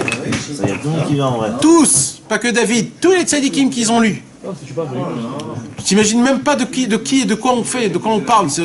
On comprend pas c'est quoi la grandeur des Teilim. C'est pour ça que je vous ai dit. C'est comme Rabbeinu il a dit. Rabbeinu il a dit moi je vous donne des choses qui sont très faciles. Mais en fait c'est les plus dures. Rabbeinu il a dit je vous donne 10 psaumes à lire. Mais avec ces 10 psaumes que vous allez lire, vous allez voir comment ça va être dur à lire. Et ben maître c'est très dur à lire le Tikkun HaKlali. Et si on le fait une fois, on le fait pas 2 fois. Des fois il faut le faire 2-3 fois. Rabbi Israël il a dit il faut le faire après chaque mauvaise pensée. Comme ça Rabbi Israël il a dit après chaque mauvaise pensée il faut faire le Tikkun HaKlali. C'est pas qu'une seule fois le matin et puis c'est tout. Le Tikkun HaKlali c'est un lavage. t'imagines, t'as une crotte ici, tu vas rester comme ça toute la journée? Non, tu vas te laver vite. Le tikkun HaKlali, ça te lave. Mais alors voilà. Pardon hein, pour le mot, mais c'était comme ça, obligé de dire des choses comme ça. Hein? Ah, Bechavot Maxou. Ouais, non, quand tu lis les télim du jour, par exemple, tu dois à chaque fois dire les Khunirana. Les Khunirana mitaine, ouais. Toujours. Et attends, juste une chose. Et il y a une tefila que tu dois dire une fois que tu as fini tout. Ouais, non. Le Shabbat. Ah, Yehi Ratzon, ouais. Le Shabbat, il y a une prière spéciale pour Shabbat. Nahon, mais est-ce que quand tu dis jour, tu dois lire la prière de la fin ou t'attends c'est bien de faire et tu fais celle de Shabbat parce que dit c'est bien de je peux faire les deux, faire dire celle de jour et de Shabbat dire de tout. Non. Parce que la tefila de la fin, c'est dire Bisrout kol ha-chamisha. C'est Torah ve keneged ha-chamisha asfarim. Alors c'est mieux de faire celle du Shabbat, qu'elle est plus courte en plus, ou de faire. Non, du jour en jour. De jour en jour. C'est quoi la tâne de Shabbat? Il y a une prière spéciale de lire après les Teilim. Tu peux pas la lire Shabbat. Non, les Ratzon. Quand tu finis le Sefer Teilim. Keshem shekaranu lefanecha et Sefer Rishon. Shehu keneged Sefer Bereshit. Shekol ta'ama vremazav sodav tnoav kdoshim. Mais c'est quand tu fais le rappel. Alors non, Lav Dafka. Lav Dafka. Tous les jours. C'est pas obligé, Maxou. Non, je sais que c'est pas obligé. Mais... Si tu veux, tu peux rajouter. Par contre, mes amis, le Yehi Ratzon avant les Teilim, c'est une ségoula pour la Arichut Yamim. La Arichut Yamim, c'est pour prolonger la vie, pour vivre longtemps. Avant les Teilim, il y a un Yehi Ratzon. Ouais. Il est un peu grand. Il crée un petit sur une grande page. Mais mes amis, vous la prenez, vous allez voir. Vous n'êtes pas obligé de lire, mais très vite on l'a. Les premières fois tu vas mettre 5 minutes, les après une semaine tu mets plus qu'une minute. Ça va très rapide. Moi aussi, mais mec, c'est que c'est fou cette sikha parce que tous les jours que je dis Télim, je dis et que je le dis comme si tous les tzadikim en particulier mais il y a écrit. Je dis vraiment ce qu'il a. Il y a écrit que ce Yehi Ratzon du début, tu peux le prendre dans le Tikkun HaKlali, il est écrit au début, et tu peux lire que quand tu as l'autorisation de lire les Teilim. Genre par exemple le soir, faut pas faire le Yehi Ratzon. Ah oui, il a dit tu peux faire donc les deux. Oui, Rabbi Israël il a dit on peut lire les Teilim. Oui, mais c'est ça où tu vas jouer, tu vas regarder un match de foot. Mais non, c'est pas ça. Le pshat, c'est comment? C'est qu'il y a des forces. C'est que Rabbeinu il a rendu le Teilim un tikkun. C'est bien, messieurs. C'est pas. À l'époque, les Teilim, ça fait partie de la Torah. Donc de lire de la Torah le soir, ça fait des chitzonim.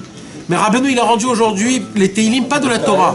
Il a rendu les Teilim un tikkun, et un tikkun tu le fais à tout temps. Surtout des gens purs comme nous. Ouais. Ouais. Bezrat Hashem, Bisrout Rabbeinu Akadosh. Ça ne veut pas dire que le Hari s'est trompé, Chas Veshalom. Parce que le Hari a dit c'était vrai. Mais maintenant qu'il est venu Rabbeinu, il a rectifié. Parce que chacun en son temps. Au temps du Hari, on n'avait pas le droit de dire. Au temps de Rabbeinu, on a le droit de dire.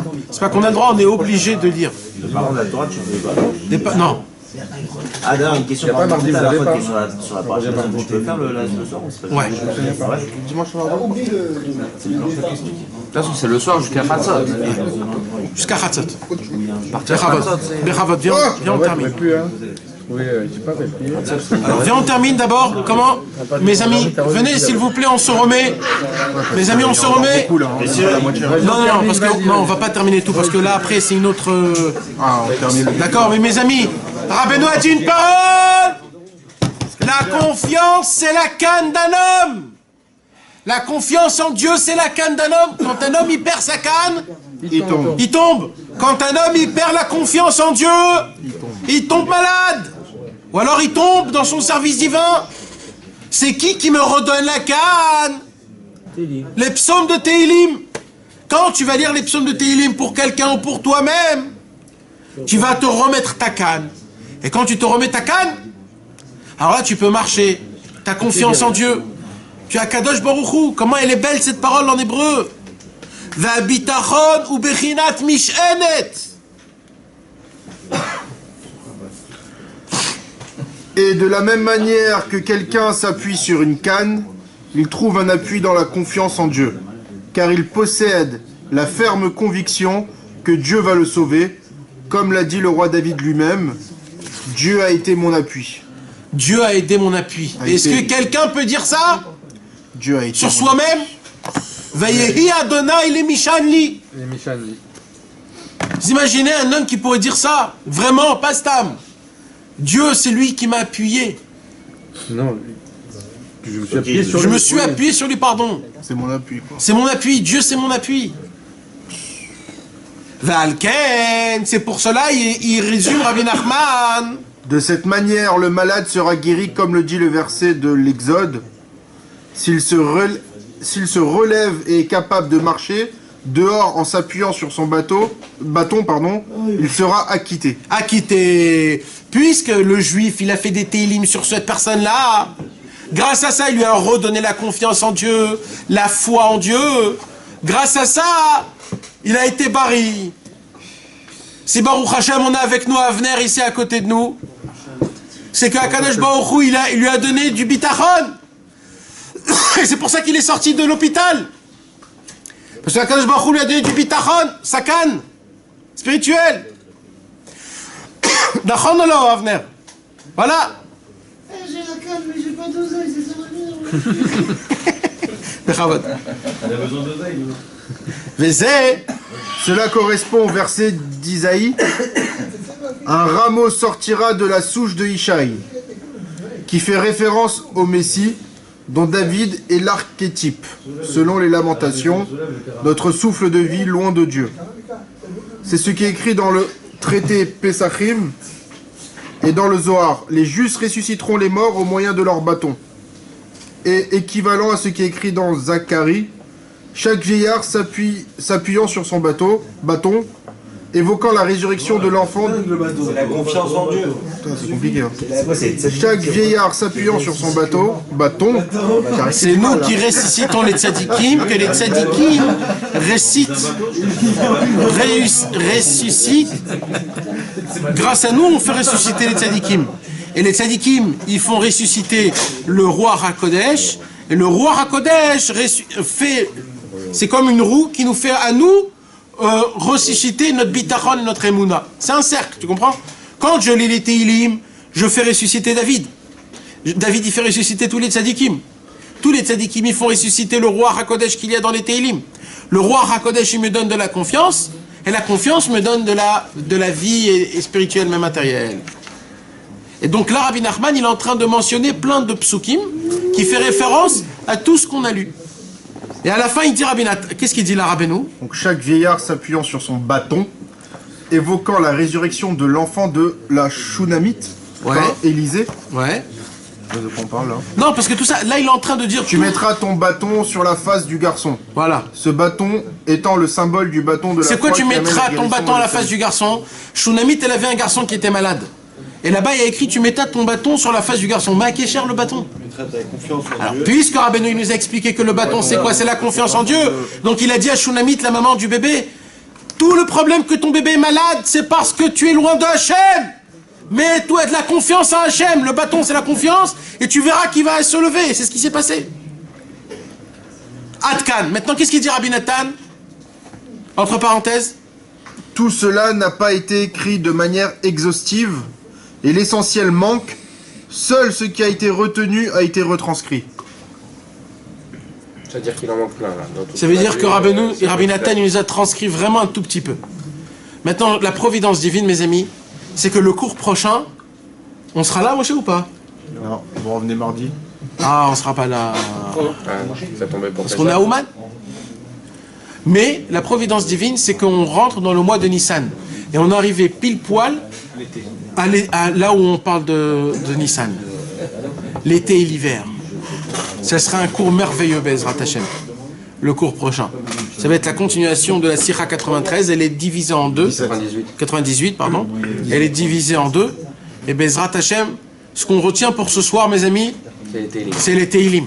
Les Teilim, c'est tout. C'est tous les Teilim. Rabbeinu, il a dévoilé. Rabbeinu, il a commencé par les Teilim. Ashret Mimederech Haolchim Betorat Adonai. Et il a terminé le Likutei Moran avec les Teilim. La dernière Torah du Likutei Moran, c'est la Torah des Teilim. Même, David Amelach, il a dit Ashret. Aïcha Shalom Allah. Il a commencé. Haolchim Betorat Hashem.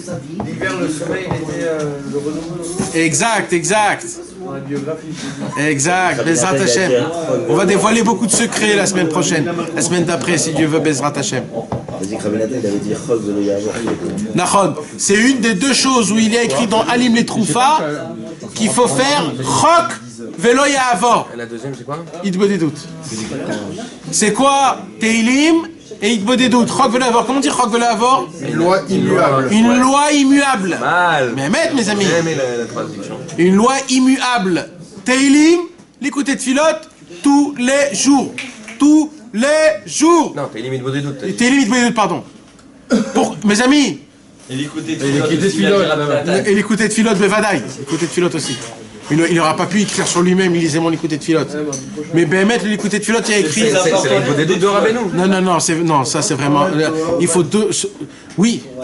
Oui, mais c'est très important de les lire, l'écouter de filote tous les jours, le plus qu'on peut, le livre le plus important, le plus vital, le plus essentiel du monde en entier, c'est l'écouter de filote. Qui devait. Hein? Exactement. Oui, qui devait. Mettez, mes amis, vous avez un livre, on a payé des milliers pour traduire ces livres-là. Pour qui on les a traduits si c'est pas pour vous? Le Kitvé, mes amis, il faut le lire. Qu'est-ce qu'il va pas le lire? C'est des cadeaux, vous imaginez même pas. C'est un trésor. Tous les jours, c'est la merde. Torah ou Tfila. C'est l'application de la Torah. C'est l'application, mes amis. Combien malheur à nous quand on va monter à 120 ans et qu'on va dire mais oh, on a écrit. Et Tzot ou Tfila est en français. Mais Vadaï. Dès qu'il termine le 3e, il commence à bombarder. Tzot ou Tfilot. Ah ouais, ils vont faire... Mais Vadaï.